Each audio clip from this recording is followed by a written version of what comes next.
ਅੱਬਾ ਜੀ ਜੇ ਨੌਕਰੀ ਦੇ ਇੰਟਰਵਿਊ ਵਾਸਤੇ ਗਿਆ ਸੀ ਨਾ ਉਹ ਨੌਕਰੀ ਲੱਗ ਗਈ ਏ। ਮੁਬਾਰਕ ਹੋਏ ਪੁੱਤਰ, ਮੁਬਾਰਕ ਹੋਏ। ਖੈਰ ਮੁਬਾਰਕ। ਕੰਮ ਕੀ ਕਰਦਾ? ਕੰਮ ਆਪਣਾ ਪ੍ਰਾਪਰਟੀ ਦਾ ਬਿਜ਼ਨਸ ਹੈ।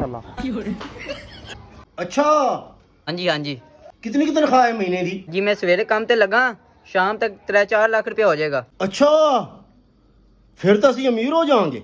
ਏ ਸਾਰੇ ਰੱਖ, ਸਾਰੇ ਸਾਰੇ ਰੱਖ। ਪੁੱਤਰ ਇਹ ਕੌਣ ਸੀ ਜਿਹਨੂੰ ਕਹਿ ਰਿਹਾ ਸਾਰੇ ਰੱਖ ਸਾਰੇ ਰੱਖ? ਅੱਬਾ ਜੀ ਕਸਟਮਰ ਸੀ, ਉਹ ਇੱਕ ਨਾਲ ਦਾ ਘਰ ਸੇਲ ਕੀਤਾ ਹੈ, 4 ਕਰੋੜ ਦਾ ਘਰ ਸੀ, ਉਹ 1 ਕਰੋੜ ਦੇ ਰਿਹਾ ਸੀ। ਮੈਂ ਕਿਹਾ ਸਾਰੇ ਰੱਖ ਸਾਰੇ।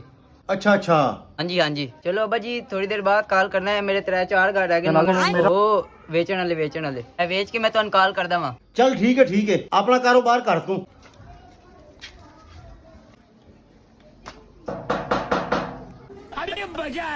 ਜੀ ਮੇਰੀ ਕੋਈ ਮਦਦ ਕਰੋ, ਮੈਂ ਬਹੁਤ ਗਰੀਬ ਆ। ਮੇਰੇ ਮਾਂ ਪਿਓ ਹਸਪਤਾਲ ਵਿੱਚ, ਛੋਟੇ ਛੋਟੇ ਭੈਣ ਭਰਾ, ਮੇਰਾ ਪਿਓ ਹਸਪਤਾਲ ਵਿੱਚ, ਦਵਾਈ ਜੋਗੇ ਪੈਸੇ ਕੋਈ ਨਹੀਂ। ਮੇਰਾ ਭਰਾ 3 ਦਿਨ ਹੋ ਗਏ ਰੋਟੀ ਨਹੀਂ ਖਾਦੀ, ਬੜੇ ਭੁੱਖੇ ਨੇ। ਖੁਦਾ ਵਾਸਤੇ ਕੋਈ ਪੈਸੇ ਦੇ। ਮਾਸ਼ਾਅੱਲਾ ਪੁੱਤਰਾ, ਇਹ ਕਾਰੋਬਾਰ ਸ਼ੁਰੂ ਕੀਤਾ ਹੈ? ਬਸ ਤੂੰ ਇਹ ਤੇ ਆਪਣੀ ਘਰ ਆ ਗਿਆ। no.